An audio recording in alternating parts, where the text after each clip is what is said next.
sur France Inter et vous êtes bien dans le grand atelier. C'est la première et c'est Isabelle Adjani, la marraine de l'émission. Isabelle Adjani, tout va bien ? Oui, je crois. Dans la vie, évidemment, vous êtes comédienne. Dans la vie, vous allez manger chez Bruno Verjus parfois. Dans la vie, vous aimez le talent des autres, des comédiens, des auteurs que vous servez depuis de longues années maintenant, que ce soit au théâtre ou au cinéma. Et puis, dans la vie, vous êtes très concerné par ce qui se passe autour de vous, par ce qui se passe dans le monde. Je crois que vous connaissez bien l'actualité.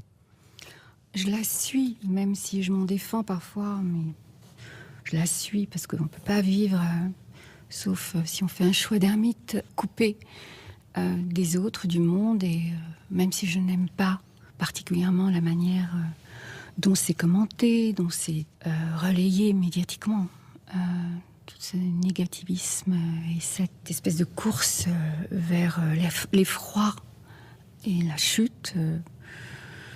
Vous trouvez qu'il y a un catastrophisme dans les médias, dans la manière de relater l'actualité ? S'il n'y a pas de catastrophisme, il n'y a pas de sensationnalisme. Donc il n'y a pas de vente, il n'y a pas d'auditeurs. Vous pensez à quoi ? Aux chaînes d'infos à la télévision ? Par exemple, oui.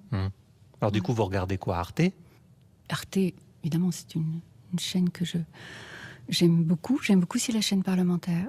Ah oui. Je trouve ça passionnant. Je trouve qu'il y a des documentaires comme sur Arte qui sont importants.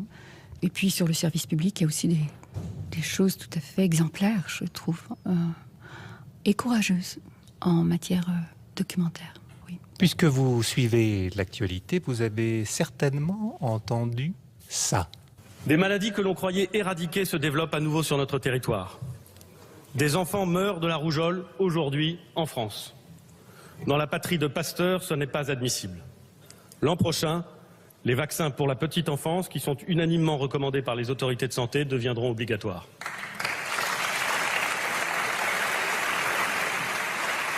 Ça, c'est un extrait du discours de politique générale prononcé par Édouard Philippe le 4 juillet dernier. Et Isabelle Adjani, dans votre grand atelier, vous avez eu l'envie de vous exprimer sur cette campagne de vaccins obligatoires à venir pour la petite enfance. Alors, je vous propose quand même, avant de vous entendre, vous, d'écouter des spécialistes qui n'ont pas forcément la même conception du sujet. Par exemple, l'avis du docteur Gherardi, au micro de Vinciane Lemonnier. Romain Gherardi est professeur de médecine à l'hôpital Henri Mondor de Créteil. Il est neuropathologiste. Il ne remet pas en cause l'utilité des vaccins, mais la présence d'aluminium dans les adjuvants. Je vous propose de l'écouter. J'ai constaté que l'aluminium, sous forme de petites particules, de petits cailloux, tel qu'il est utilisé dans les vaccins, contrairement à l'idée qui était largement répandue depuis son introduction il y a près de 100 ans, n'est pas éliminé rapidement par l'organisme. Et que ces petites particules d'aluminium, qui sont destinées à stimuler le système immunitaire, vont persister, en tous les cas chez certains individus, pendant de très nombreuses années à l'intérieur du système immunitaire. Et chez certains individus, une maladie se présente comme des douleurs musculaires chroniques, une fatigue chronique, des manifestations auto-immunes. Je tire la sonnette d'alarme depuis un bon moment en disant c'est dangereux d'administrer toujours plus de vaccins contenant ces adjuvants à base de particules d'aluminium parce que le système immunitaire n'a qu'une tolérance limitée à ces adjuvants. L'aluminium en soi est un métal qui est neurotoxique, c'est notoire, admis par tous. Il n'y a aucune sorte de discussion possible sur le sujet. Ce qui était vrai, c'est-à-dire une tolérance qui était probablement acceptable quand on recevait 2 ou 3 vaccins dans sa vie, ne sera plus vrai quand on va avoir 120, 130, 140 vaccins. Il faut actuellement que l'OMS prévoit qu'il va y avoir 120 vaccins qui vont être mis sur le marché dans les années qui viennent. Est-ce qu'on peut faire autrement que de mettre des adjuvants d'aluminium ? Il y a des adjuvants qui sont aussi des adjuvants particuliers à base de phosphate de calcium, qui sont infiniment mieux tolérés que l'aluminium sur le long terme.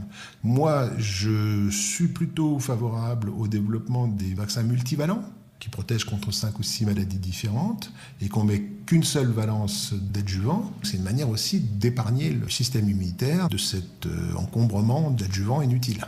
C'était donc le point de vue de Romain Gherardi qui a sorti un livre en octobre dernier qui s'intitule Toxic Story. Puis je voudrais, Isabelle Adjani, vous faire écouter maintenant l'avis du professeur d'immunologie pédiatrique et chercheur en biologie, Alain Fischer.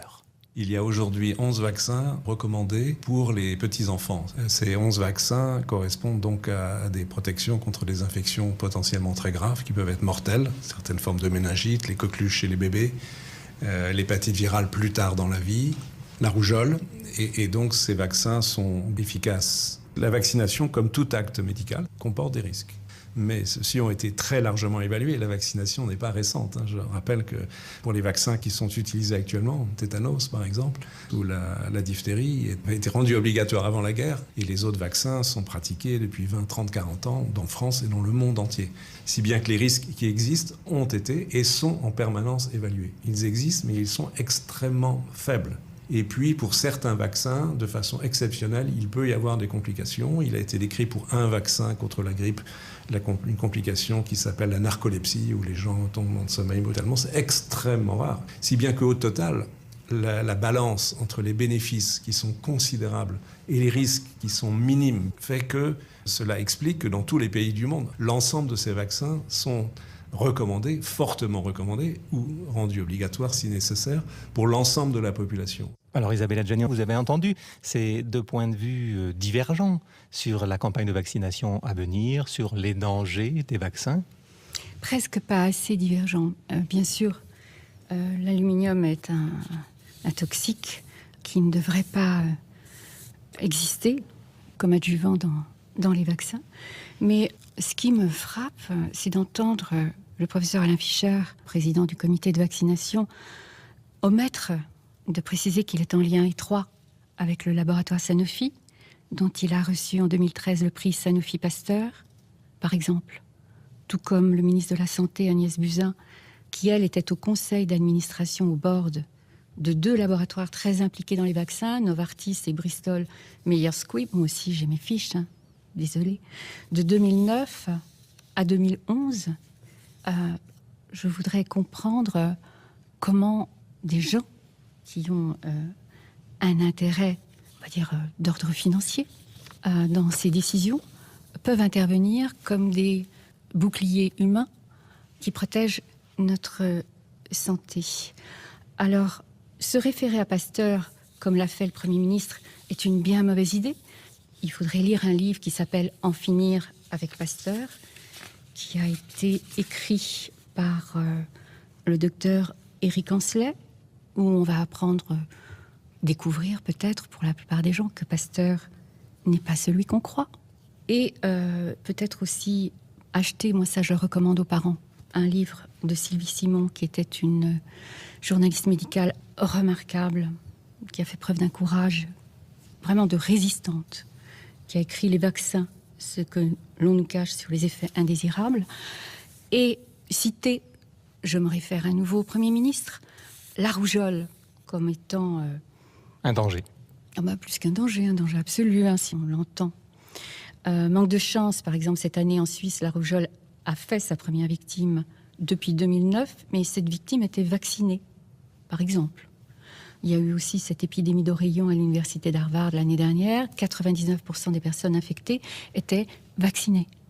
Même topo pour cette épidémie de coqueluche en 2014.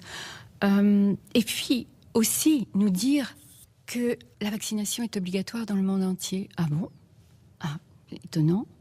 En Allemagne, en Autriche, en Angleterre, aux Pays-Bas, en Suisse, en Espagne, en Finlande, en Islande, au Luxembourg, en Norvège, en Suède, l'obligation vaccinale a été levée. C'est étonnant ça, non ? Vous ne trouvez pas ? Au Portugal, c'est pour la diphtérie et la polio. Alors, j'y vais, Je vous parle là, je sors de mon contexte artistique et je vous parle comme une mère qui n'a pas fait vacciner ses enfants et qui le revendique.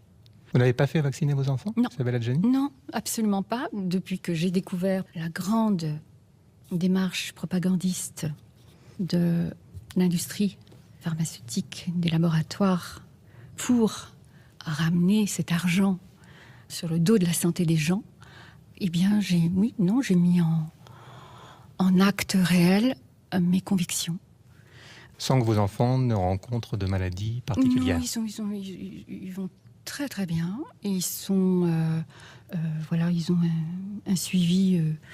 On y croit pas, mais phyto, homéo, Et mon jeune fils de 20 ans, n'a jamais pris d'antibiotiques de sa vie. Et Vous êtes radical. je ne suis pas radicale. J'ai eu des parents qui ont été surmédicalisés, surtraités chimiquement, et dont je peux dire qu'ils en sont à moitié morts. Enfin, disons qu'il y a 50% de leur déclin physiologique, biologique, qu'ils doivent à la médecine allopathique. Moi-même, j'ai été traitée très tôt aux antibiotiques, absolument surdosée.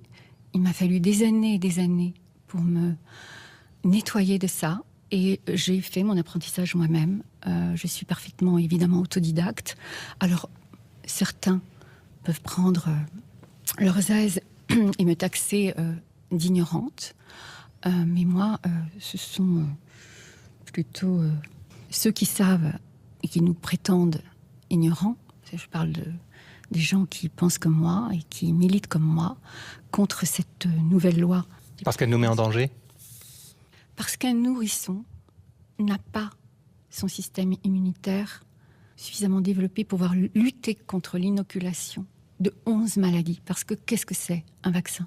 C'est une maladie qu'on vous inocule. Comment va-t-il lutter contre ces 11 maladies?